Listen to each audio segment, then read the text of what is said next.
मेरे भाई, एक तो दुनिया में सजा है, फिर कयामत की सजा है, और वो ज्यादा सख्त है, वो ज्यादा सख्त है। हम लोगों ने ना हीले बहाने बड़े बनाए हुए हैं। बैंक के साथ कारोबार करने वाला कहता है नहीं नहीं, मजबूरन लिया है, मजबूरन। मर रहा था तू, आखिरी लबों पे था तो जायज है, जायज है। उस वक्त जब तुझे खाने को लुकमा न लगे तो हराम खाना भी जायज है। क्या दिक्कत थी?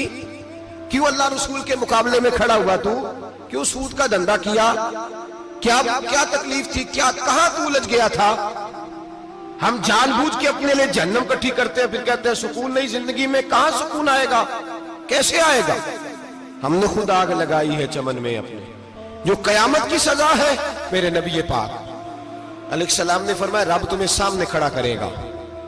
और किस तरह खड़ा करेगा? फरमाया लोगों के वजूद से कपड़े उतर जाएंगे, जमीन इस तरह दहकेगी जिस तरह तांबा जमीन पे रखा जाए और आग जलाई जाए, और फिर नंगे पांव रब तुम्हें खड़ा करेगा। आज सूरज की पुश्त तुम्हारी जानब है, कयामत में मुंह तुम्हारी जानिब होगा। नेजा आपने देखा होगा, नेजा होता था। फरमाया ये जो तुम नेजे देखते हो, सिर्फ सवा नेजे के बराबर सूरज करीब आ जाएगा, और फिर अल्लाह तुम्हें सामने खड़ा करके तुमसे सवाल जवाब करेगा। और हुजूर ने कह दिया है, तो अब किसी नात खां के कहने से बात बदल सकती, किसी पीर के कहने से जुमला बदल सकता, किसी खतीब के कहने से फिक्र ना करना, वो सामने जन्नत पड़ी है, अब बात बदल सकती। खुदा की रहमत पर भरोसा रखना जरूरी है, नबी पाक की शफाअत की उम्मीद रखना। बोलिए। लेकिन जो हुजूर ने बयान किया है उसको मानना भी, ये भी जरूरी है। मेरे नबी पाक ने फरमाया अल्लाह तुमसे हिसाब लेगा और अल्लाह पूछेगा, तुमने जवाब देना है। हुजूर किस किस शय का? फरमाया जो पहनते हो उसका जवाब नहीं देना, जो खाते हो उसका जवाब नहीं देना, जो अल्लाह के रास्ते में देते हो उसका जवाब, बाकी हर शय का जवाब देना है। ओ उधर जो प्लाट है उसका भी जवाब देना है, वो जो बच्चों को पैसे बताए उनका भी जवाब देना है, जो छुपाए हैं उनका भी। जो कमेटी अपने मोहल्ले में डाली है उसका भी जवाब देना है, जो ससुराल के इलाके में अब्बा जी से चोरी डाली हुई है उसका जवाब भी, सबका जवाब देना है, तमाम हिसाब किताब। और अल्लाह फरमाते हैं मैं सामने खड़ा करके हर सवाल का तुझसे जवाब, तुझे हर सवाल का जवाब साहब। अच्छा, ये जो बड़े लोग थे वो हिसाब से डरते थे, हम छोटे लोग हैं, हम हिसाब से हम नहीं डरते, हम कहते हैं देखी जाएगी। बड़े लोग जो थे वो हिसाब से। हजरत अबू बकर सिद्दीक दुआ कराया करते थे, दुआ करो अल्लाह मुझसे हिसाब ना पूछे। हजरत उमर फारूक रज़ी अल्लाह ताला अन्हु अपने बेटे से कहते थे बेटा अपने बाप के लिए रहमत की दुआ करना, मैं दरगुजर वाला हूं, मैं हिसाब वाला कोई नहीं। बड़े लोग डरते थे, बड़े लोग। हजरत उस्मान गनी कब्र पे खड़े होते थे तो दाढ़ी आंसुओं से भीग जाती। गुलाम कहते हैं हुजूर 3 दफा नबी पाक ने आपको जन्नत की बिशारत दी है, 3 दफा बिशारत दी है, तो आप क्यों इतना रोते हैं? उस्मान गनी फरमाते जिस रसूल ने मुझे जन्नती कहा है उसी महबूब ने मुझे फरमाया था उस्मान कब्र आखिरत की मंजिलों में से पहली मंजिल है। और आप फरमाते मेरे तो कमरे में दिया गुल हो जाए तो मुझे डर लगता है, इसमें तो मुकम्मल अंधेरा है। आप फरमाते खिड़कियां बंद हो तो दम घुटने लगता है, इसको तो दरवाजा ही कोई नहीं, रोशनदान तक नहीं। भाई जो बड़े थे वो डर रहे थे। मौला अली शेर खुदा नमाज का वुजू करके कांपते थे, कांपते। अली आप मरहब के सामने नहीं कांपे, खैबर का दरवाजा उखाड़ते नहीं कांपे, बदर ओहद खंदक हुनैन और खैबर में नहीं कांपे, तो यहां आप फरमाने लगे मालिक के सामने जाते हुए डर आता है। बड़े लोग कांपते थे, बड़े लोग। आज एक फिक्र लेकर के जाना, एक सोच, जहां रोज रात को बेटे की टेंशन, बेटी की टेंशन, भाई की टेंशन, पोते की टेंशन होती है ना, एक टेंशन और अपने आज एक टेंशन बढ़ा लो, कब्र की टेंशन पैदा कर लो, कयामत की थोड़ी सी फिक्र कर लो, थोड़ी सी, एक लम्हे के लिए सही थोड़ा ख्याल पैदा करें। हजरत हसन बसरी नाम सुना हुआ है ना, ये हजरत अली के शागिर्द हैं। नबी पाक के घर में आ जाते थे कई दफा, बच्चे थे जब। हजरत हसन बसरी ताबी हैं, फरमाते खाना काबा में उमरा करने गया तवाफ़े काबा कर रहा था तो बड़ा अजीब मंजर हुआ, रात की तन्हाई हुई। उस वक्त कई दफा तवाफ बंद भी होता था, इसलिए कि रश कम होता था तो रात को सब सो जाते थे। कहते रात जरा गहरी हुई तो लोग अपना अपना खैमा लेके जाते थे। अब तो होटल है ना, तो खैमे लगते थे, लोग खैमा लेके जाते थे, जहां जगह मिलती थी खैमा लगा के रहते थे। फरमाते मैं रात को सोया खैमे में, एक दर्दनाक आवाज आई, मीठी है धीमी है पर दर्द बड़ा है। कोई रोने वाला रो के कहता है अल्लाह हिसाब कयामत में मुझसे ना लेना, ऐ अल्लाह तन्हाई में जितना मर्जी हिसाब लेना पर लोगों के सामने ना लेना। और फिर कहता है अल्लाह फजल तो तू तब करे जब तू मेरा हिसाब पूछे ही ना। फिर चंद मिनट गुजरे तो फिर वो रोने लगा, मेरे कानों में आवाज आई, कहने लगा अल्लाह हिसाब तो उनका लिया जाता है जो हिसाब के काबिल होते हैं। आला हजरत कहते हैं ना रजा से तू क्या हिसाब लेगा, रजा भी किसी हिसाब में है। ऐ अल्लाह मैं काबिल नहीं, मुझसे हिसाब ना लेना। कहते थोड़ी देर गुजरी तो फिर वो रोने लगा, फिर जरा सांस संभले तो फिर कहने लगा ऐ अल्लाह मैं तो लोगों को कोई बंदा हिसाब पूछ ले तो नहीं दे सकता, मैं तुझे कैसे हिसाब दूंगा। फिर तड़पने लगा। कहते थोड़ी देर गुजरी तो फिर एक लफ्ज उन्होंने कहे, रोने वाले ने, कहने लगे अल्लाह देख तेरे महबूब का फरमान है जो माफी मांगे तो उसे माफ कर दिया करता है। ऐ अल्लाह मैं माफी मांगने आया हूं और मस्जिद नहीं आया, मैं काबातुल्लाह ही आ गया हूं। कहते हैं वो इतना रोए कि चीख आई उनकी, और जब धड़ाम से कोई जमीन पे गिरा तो मैं परेशान हुआ कि अब तो बेहोश हो गया। फरमाते हैं मैं जोर से उठा फटाफट और उस शख्स की तरफ बढ़ा। मेरे दिल में ख्याल है कोई गुनाहगार है बेचारा, तो चलो मैं भी दुआ करता हूं, इसको कहता हूं बेटे फिक्र ना कर, अल्लाह तेरी मदद करेगा। फरमाते मैं गया इस नीयत के साथ कि मैं कहूंगा चलो उठो तुम भी दुआ करो, मैं भी करता हूं, अल्लाह हमसे हिसाब ना पूछे। कहते मैं गया तो वो शख्सियत बेहोश पड़ी थी, काले स्याह बाल उनके चेहरे पे बिखरे हुए थे।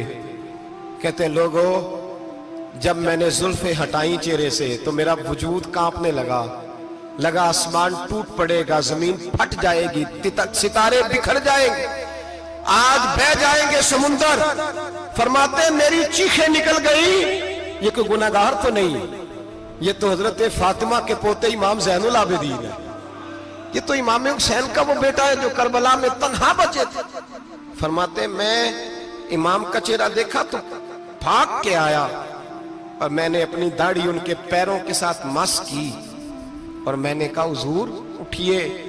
इमाम उठे तो मैंने कहा शहजादे तेरे तो इशारे से अल्लाह कई गुनाहगारों को बख्शेगा, तेरी तो दुआ से अल्लाह बख्शेगा, ये क्या कर रहे हो।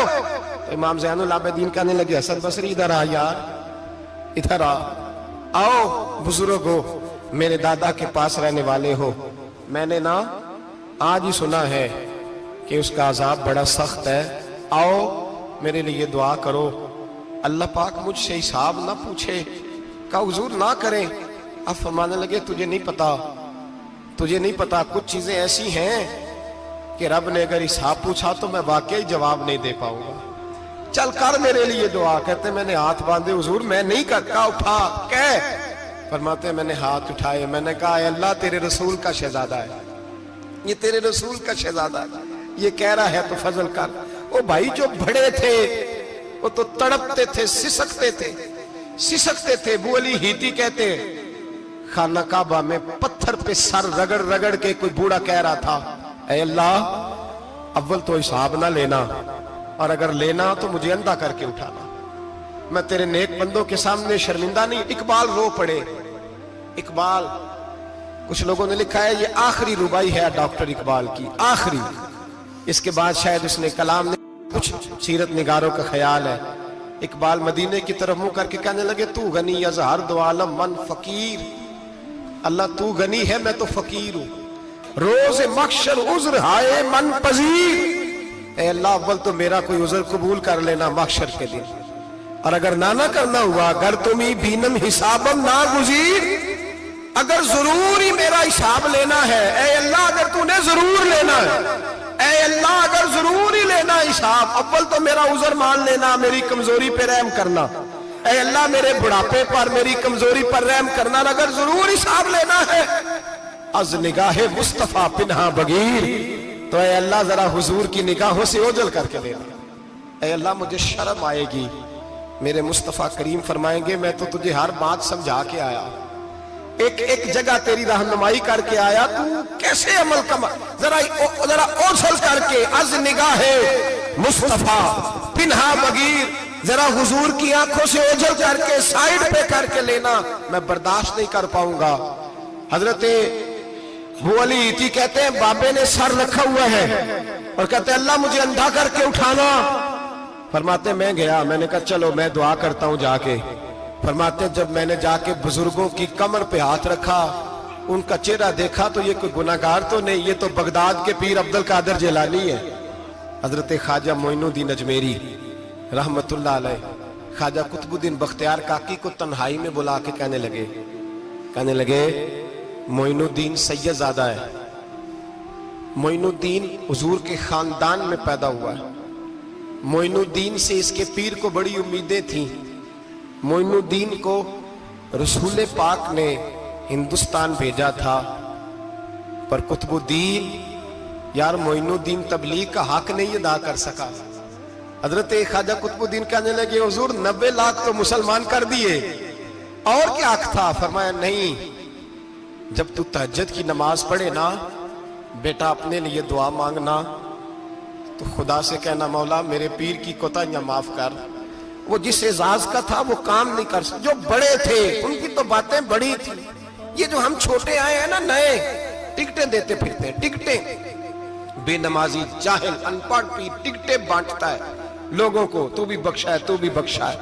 वो 90 लाख लोगों को राय हक पर लगा के भी कहते थे नहीं, हक तो ये है कि हक अदा ना हुआ, हक तो ये है कि हक कोई शाही पल्ले नहीं, डटा हुआ खड़ा है मुसलमान, डटा हुआ कि मैदान महशर में यहां तो छुपे हुए है ना ऐब, छुपे हुए। और भाई रब बड़ा करीम है, ऐबों के बावजूद नवाजता है। मेरा दावा यह है अगर हमारे ऐब खुल जाएं, लोग हमें धरती पे जीने ना दें, लोग जीने ना दें, निकाल दें, अपने भी हमारे हमें बर्दाश्त ना करें, ये तो उसका करम है। पता सारा है सरदार कीतियां दा, पर्दा चपाया ही तेरा भला होसी, वम ताजुल यौम अय्युहल मुजरिमून। अल्लाह फरमाएगा मुजरम बाहर आ जाए। या अल्लाह क्या होगा जब सवाल जवाब होंगे? तो रब फरमाते हैं तेरी जुबान पे मोहर लगा के बंद कर दूंगा, तेरे हाथ बोलेंगे, पैर बोलेंगे, सर बोलेगा, पेट बोलेगा। उस वक्त की फिक्र पैदा करें, टेंशन पैदा करें। वकूए कयामत हक है। और बांध के ना लोग पैर बांध के जोर के साथ बांधते। सगा बेटा जब कब्र में दफन करता है ना तो वो भी कहता है वो कोना, ये कोना थोड़ा सा मिट्टी कम है, यहां भी मिट्टी डालो। पहले लोग रोजाना जाते हैं, फिर हफ्ते के बाद, फिर महीनों बीत जाते हैं। कुछ कब्रें ऐसी भी हैं जिन पे खड़े हों तो लगता है कब्रें रो रही हैं और कहती हैं जाओ मेरे घर वालों से जाके कहो कोई फेरा ही लगा जाए। वो एक दफा आए तो सही, कोई मट्टी नहीं डालता। बादशाहों की कब्रें रोती हैं, सरमायादारों की कब्रें रोती हैं, कोई जाता नहीं। इतने इतने मोटे सुराख है कब्रों में, आप अपने शहर के कब्रिस्तान फिर के देख ले, सुराख है। ओ भाई हजरत मौला अली शेर खुदा कब्रिस्तान गए तो पहले रोने लगे, फिर कहने लगे कब्रों वालों क्या हाल है तुम्हारा? तो आप फरमाते हैं मुर्दा मुझे अंदर से बोल के कहने लगा अली कफन फट गया, हड्डियां टूट गई, माल तो दे आए थे वारसों को पर हिसाब हमें देना पड़ रहा है, तू बता पीछे क्या हालात है? तो हजरत अली कहने लगे तुम्हारी बीवियों ने और निकाह कर लिए, तुम्हारे दोस्तों ने नए दोस्त बना लिए, तुम्हारी औलादों ने तुम्हारे बगैर जीना सीख लिया, तुम्हारी जायदादें बट गईं, तुम्हारा पैसा तकसीम हो गया। पहले तो कोई तुम्हारा नाम लेता था, अब तो तुम्हारा जिक्र खत्म हो गया है। अब तो एक दो नस्ल तक तुम्हारा जिक्र था, अब तो तुम्हें याद ही कोई नहीं करता। कहते हैं लोग यहां कोई रहा करता था, यहां कोई हुआ करता था, अब तो तुम किस्सा पारीना, किस्सा माजी हो गए। हिसाब का वक्त करीब है, करीब आ गया वक्त। अल्लाह फरमाते इक़्तरब लिन्नासि हिसाबुहुम वहुम फी गफलतिन मुरिदून। फरमाया हिसाब का वक्त करीब आ गया है तो अभी भी गाफल है। जुमातुल विदा एक परेशानी लगाने का इरादा था।